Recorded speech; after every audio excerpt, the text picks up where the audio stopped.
a while, so I want to acknowledge the parents, the youth, but also the parents today. Other people have talked about the importance of education in Islam, so I'm not going to go into that. Just briefly, as you know, the first ayah, the first word uttered by Angel Jibril to the Prophet Muhammad is Iqra, meaning to read. We want to read and be educated, and that's one of the central themes of Islam. So somebody advancing the slide over here.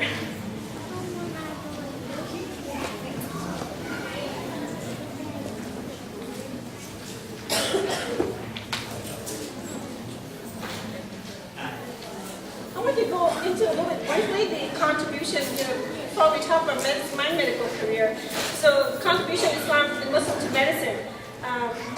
Just in general, as you know, the Muslim had made a big impact in the development of science and advanced the knowledge in many fields. Just like when you study algebra, there's a Muslim in there. So don't ever let people think that, people make you think that, Muslim were just kind of dumb and stupid and going around and bombing people.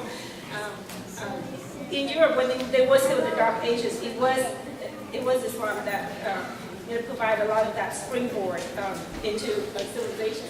So central to Islamic medicine is the Quran and Hadith. As you know, the Quran put a lot of concept. In Islam, as you know, for example, hygiene is very important. Cleanliness, and even now, when some of you here may have been working as a food handler, or when you go to a restaurant and you come out of the restaurant, you always say, they tell the employees and staff, wash your hands. What was the Prophet acknowledged and recognized 1,400 years ago that washing is important and hygiene is important. Even today, we still emphasizing that. King County Public Health spent millions and millions of dollars in campaigning every year just on washing hands. And this is something that our religion has given us 1,400 years ago. So that is something to be really proud of as a public health practitioner. And then, that's just one thing. There is also a hadith from the Book of Medicine by Sahih Bukhari. It says that Allah has not sent down any ailment, any disease, unless there's always a cure. So it is up to us as students of knowledge, to discover a cure for the ailments. And also, back then, when Islam was establishing the kingdom, there was a lot of early Islamic physicians, and there was some confusion about, there was some tension between religious knowledge and non-religious knowledge. So then there was at first there was some tension about, okay, so should we study Greek, should we study Chinese, should we study Indian medicine, which one will be closer to what Islam has to offer? And so it was decided even back then in a very democratic way that, in a very freedom way, that no, everybody should study anything that would be of benefit to mankind, not just only to Muslims. Back then there was already a concept of integration and mixing and acquiring knowledge. It's just so it's kind of unfortunately we have gone backward, and today a lot of people look down on something that's not Muslim. They say, oh, that's Catholic. I don't want that. I don't want to learn that because I just want to stick with my Islam. But that's not true at all. So Islam has always, even from early history, and encouraged people to acquire knowledge, no matter where it came from. Because after all, Allah did create everybody, the whole humanity. There's only one humanity, one Allah. The concept of Tawhid is central to us, right? So whether it's Kafir or Muslim, you know that Allah subhanahu wa ta'ala is still sustaining the Kafir, even if you commit the worst crime and you're Kafir and you go to jail, prison. We don't sustain them, Allah sustains them. So who are we to say, hey, let's drop it, right? Okay, so now this is amazing. Muslim was one of the first group of people that built hospitals. By 8th century, there was already 30 hospitals mainly conglomerated in the area of Baghdad. So these are really important milestones in Islamic history and having to do with medicine. So the next one, I have a reference. If you need more pen and by the way, my talk, but if you need one of these, just come to the table next to the video here, and the laptop, and my son can give you one of these. But anyways, so in one of the reference I gave you, would list early physician in Islam, but I'm just listing 3 for the sake of time here. Just that some basic one, if you go out and just to be conversant, these 3 names, I mean, that's, at least give you the basic. So Al-Ghazi, he is considered the father of Islamic medicine, and he lived between 850 and 923. He brought amazing science to Islamic medicine at that time in Baghdad, where they were trying to build hospital, and they were trying to use location, determine what location they should build it in. He said, okay, so the way he told people to get meat and go hang around the city, and he said, wherever the meat rots the least, then build a hospital there. Because you can imagine that day, there's a lot of, in early time, and people were looking at like flesh decaying and things like that, and that's associated with disease. So he said, well, at least these hospitals were going to be built where the meat rots the least would have a better chance for the patient to survive an illness, infection, for example, things like that. So he did bring science to the table at that time. He wrote over 200 books on medicine, and he was one of the even this is after Galen hypocrisy, he established something that was very important even into today. It's called the patient, the physician-patient relationship. He emphasized that in order for healing to occur, there has to be, that relationship has to be established somehow. There has to be a level of trust. When the doctor, if you go to a doctor and you trust the doctor has the knowledge, you should also follow the advice. So one of his contributions, we established that. And then he also, one of the first one, actually interviewed the patient, not only for the symptom of the patient, but also asked him about their family. Like, does your father have this problem? Does your sister have this problem? A practice that now even your physician that we go to today is still practicing. And then he was also one of the first ones working on the symptom. Prior to him, most physicians were focusing on the symptom. If you have a headache, you have a toothache, or you hurt here, you hurt there. But he was also trying to find what is the cause of the symptom. And he was not just treating the pain, he was also trying to figure out what caused the pain and trying to treat that. So the next one we're talking about is Ibn Sina, also called Avicenna in Western world. He's quite a polymath. He was not just only focusing medicine, he was also a scholar in many different traditions. Philosophy, theology, and Islamic medicine, and the natural sciences like physics and biology, things like that. He was the author of the book, a very important book, the Canon, and that was considered like the Bible of medicine at that time for the whole world. And he also discovered and wrote a lot about detecting diseases through diagnosis, through checking the pulse, something which we still do today, and also looking at urine. You go to a doctor, they also ask you to do a sample, so it's something we're still practicing today. And amazingly, he also somehow found out that the quality of water was related to the health of the baby and infants and toddlers.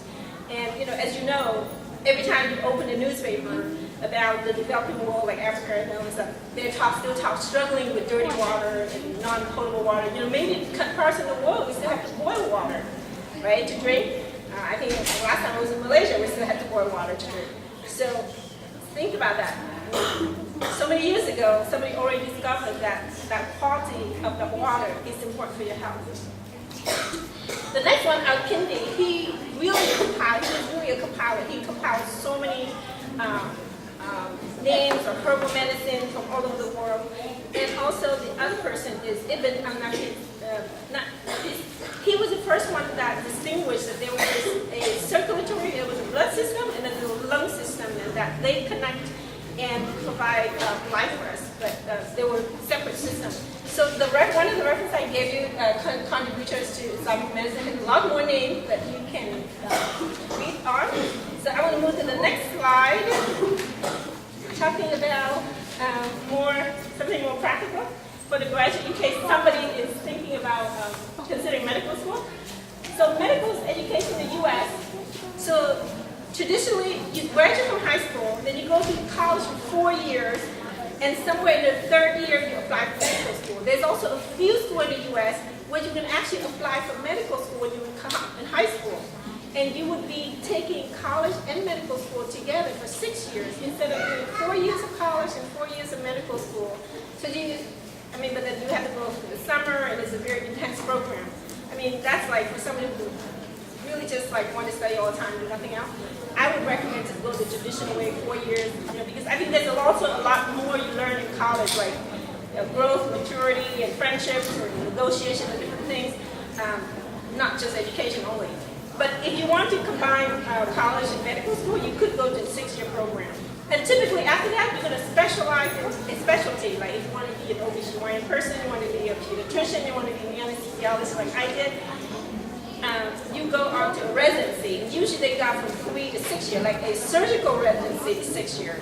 And then after that, if you want to be like, be a little better at what you're doing, you can take a fellowship, they call it.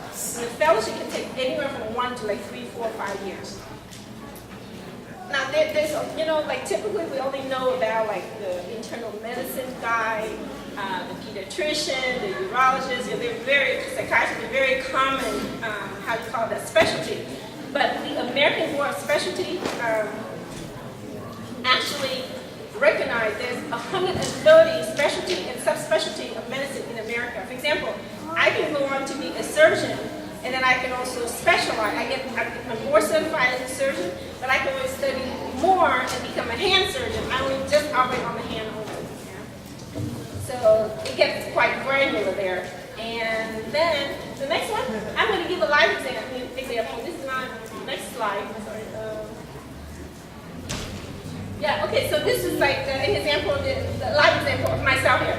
So I went to college for 4 years, 1 in Vietnam and 3 over here. Then I completed 4 years of medical school. Then I did a 3-year residency in anesthesiology. Then I went to work. And then sometime later I said, okay, so this is not to brag on myself, but also to tell you that medicine is not unlike any other profession. You see a lot of people around you, they say that the average person in America changes profession 7 times in a lifetime. So in medicine, you also have that freedom and that flexibility to move around. So I was an anesthesiologist for a while, and then I decided I didn't want that much stress. So I went back and I took a 2-year fellowship in preventive medicine, and I did a master in public health at that time. So that's why when you saw my name at the beginning, it said Marion Pugh, MD, medical doctor, MPH stands for Master in Public Health.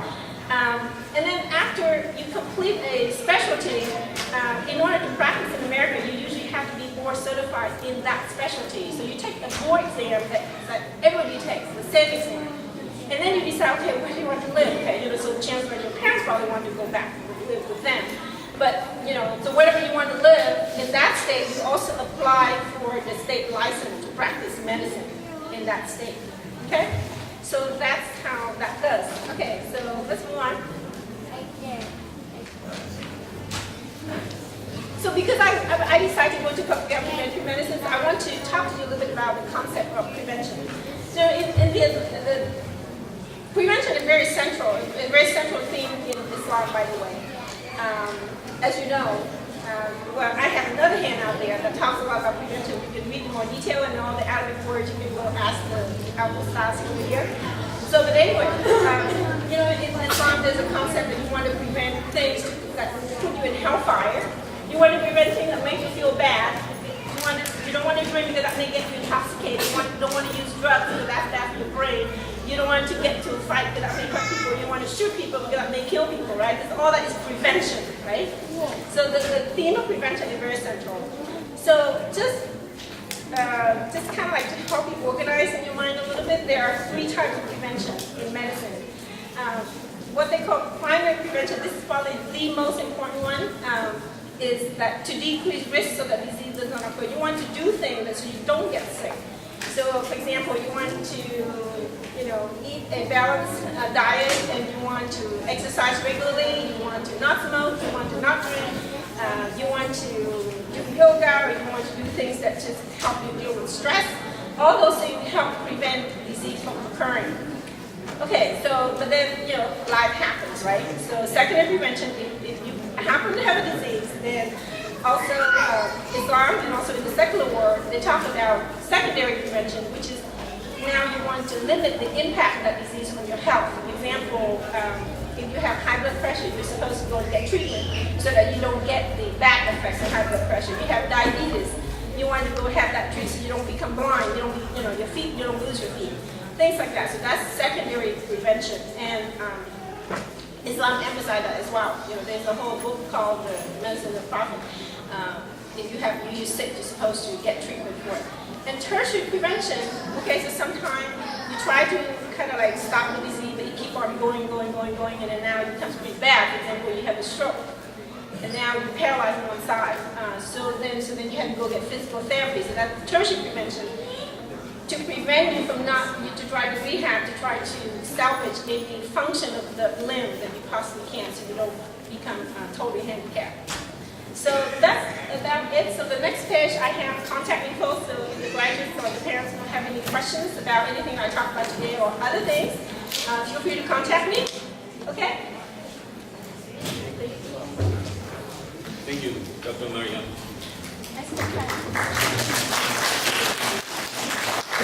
That's information. Thank you for the information. Very informative, especially on the preventive medicines. Just kind of reiterate, or at least elaborate a little bit more.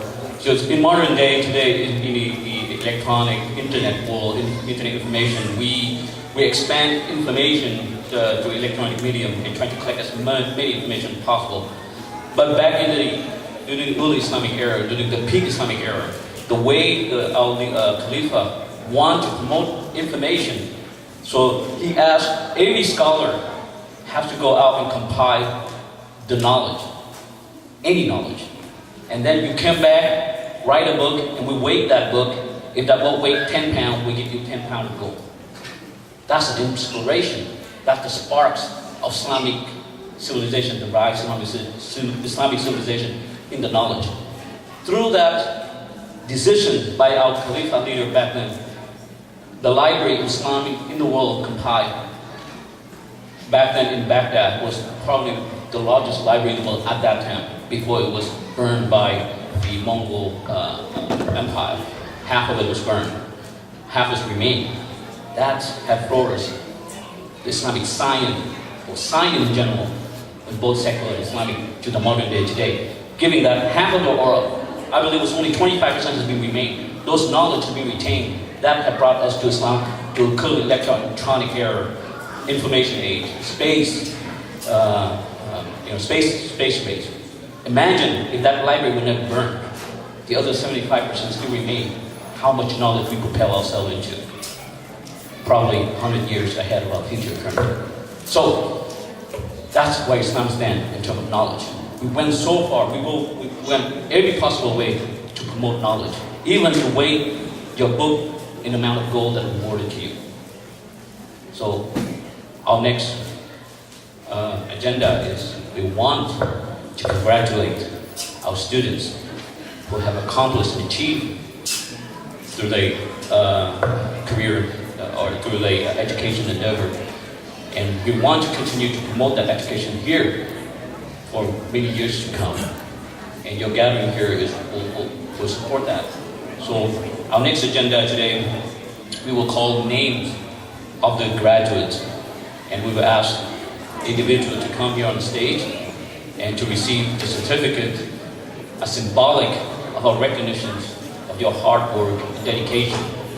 For those who complete high school, either you decide to move on to college, and those who have completed college, they either enter the workforce and continue to serve in the community, or enter graduate school and continue to serve the community, like the Cham Student Association and Cham Youth. And first, I would like to ask one brothers and one sisters will be up here and hand the certificate to our graduates.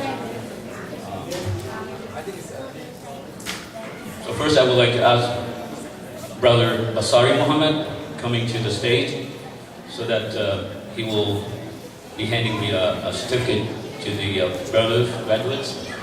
And next I will invite Sister Mariam Q to hand the certificate to the sister graduates. And after you receive your certificate, please stay up here so we can have a group picture, and until you're dismissed to go back to your seat, inshallah.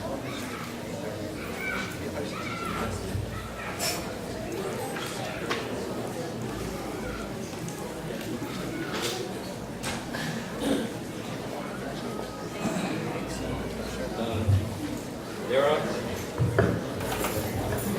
are total 14 high school graduates this year and 6 college graduates. And some are here and some are not here due to the busy schedule, especially due to the summer seasons. The family events always take precedence. Okay, so if for the students who are not here, so we try the backup one, the parents. If you're still not here, then we run out of option, right? Get virtual person here.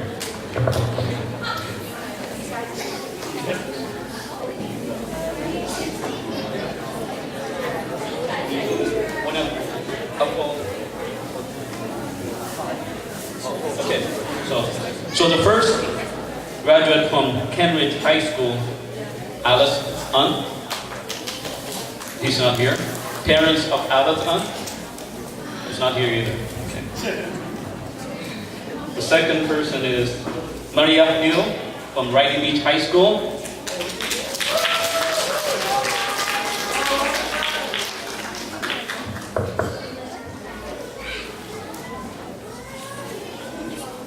The next one is Claudette Bagato from Cleveland High School.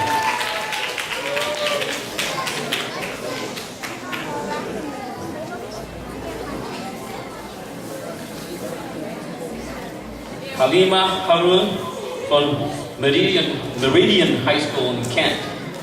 She's not here. Parent of Halima Harun.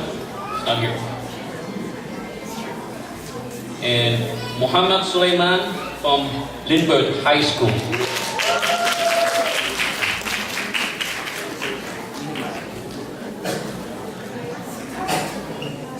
Naeem Abdullah from Franklin High School. Congratulations. Naeem is very active in our community too, especially just next door.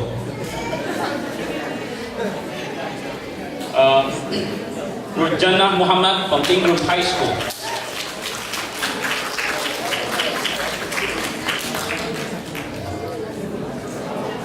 Nur Salam Ibrahim from Brenton High School.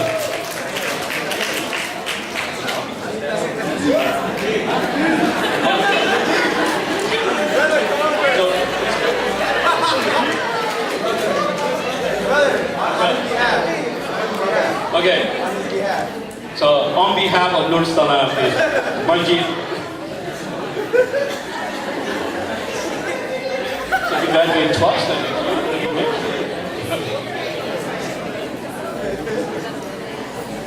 Roida Mansour from Renton High School, Vice President of Cham Youth.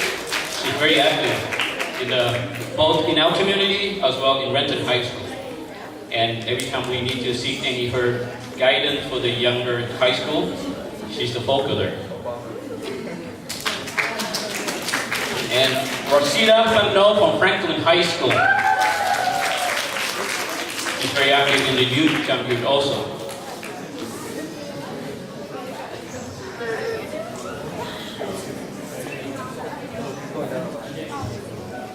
So we secure our select from Franklin High School.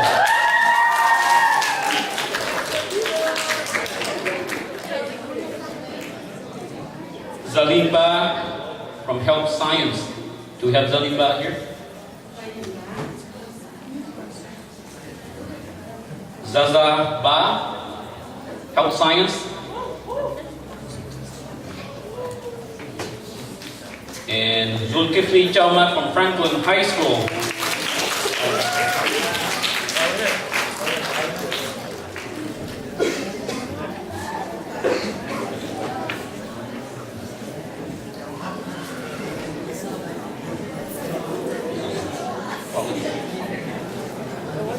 Okay, I think we have all the high school graduates. So the next graduates are the college graduates. I will give the college name and the field of the graduates. Ihsan Muhammad, Seattle Central, of Art.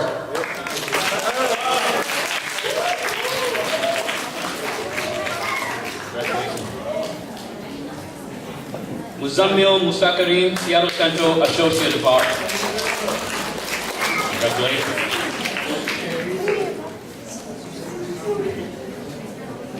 Saleh Samuel, Renton Tech College, Associate of Art.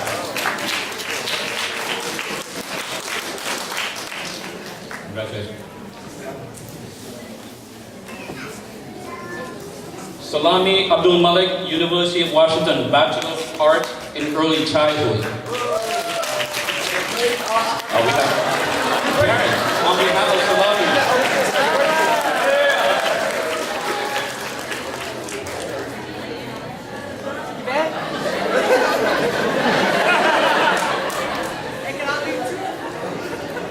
Sakina Resmat, University of Washington, Bachelor of Arts in Communications.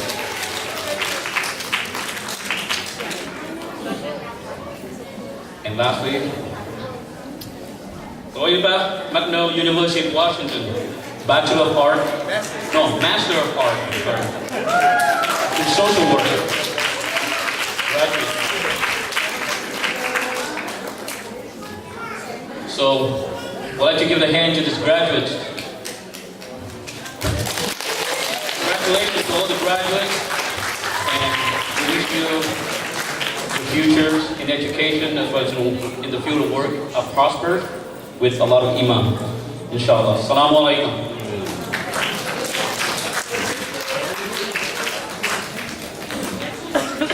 So I'd like to thank you, Dr. Basari and Sister Mariam.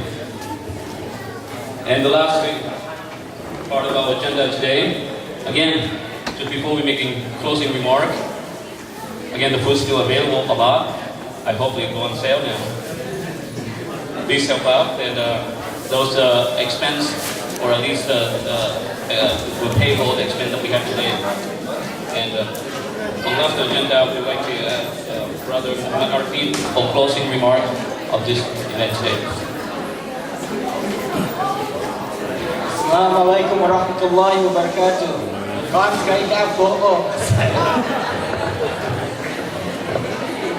Thank you for coming out and showing us support. We would like to thank that my maitum P, my Hagai Nuk. So God for letting that program day untuk Paisban help, right? So, but we have a few gifts out today, and we would like to ask those volunteers who have the gift, please come in and give to our guest speakers.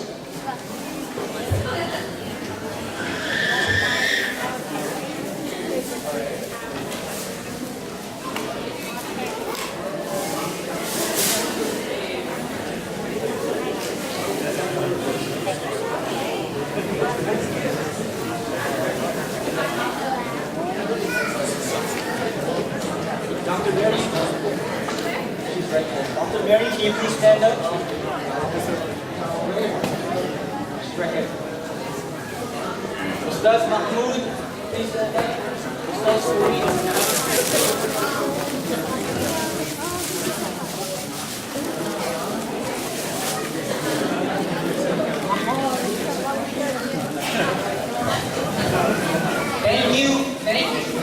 Thank you for coming out and supporting us, and thank you for taking your time to speak at our event. Every single year we have a scholarship that we offer to one of the high school students. And this year, with unanimous decision, no one else applied to the scholarship. From the Muslim Youth Soccer Camp, where Eder Mansour has won the $500 scholarship.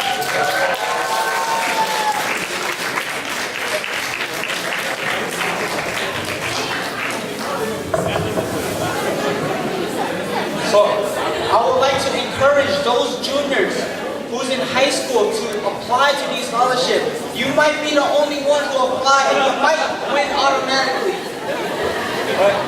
So just for warning right now for the high school juniors, so just be aware when we send out the emails and we send out all the reference, apply to these scholarships. There's a lot of money out there for us to go and grab. So let's go and grab these money so we can support our higher education. we also have a lot of food left. So we would like and encourage everyone who have the pocket to help and support us. And we are working behind the elder smiles, the elder support. So without you guys, we can't do any event. So thank you. And I would like to say in conclusion that the community is having a camping event. July 5th to July 4th, 2013. July 5th, 2013. So register with Along Ray. So he has a place booked for the community. So whoever would like to go out to a gathering with us is going to be July 5th, inshallah. With that said, Assalamu alaikum wa rahmatullahi wa barakatuh. Thank you.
Nói thôi dạ mãi tôi dạ dạ không được nữa.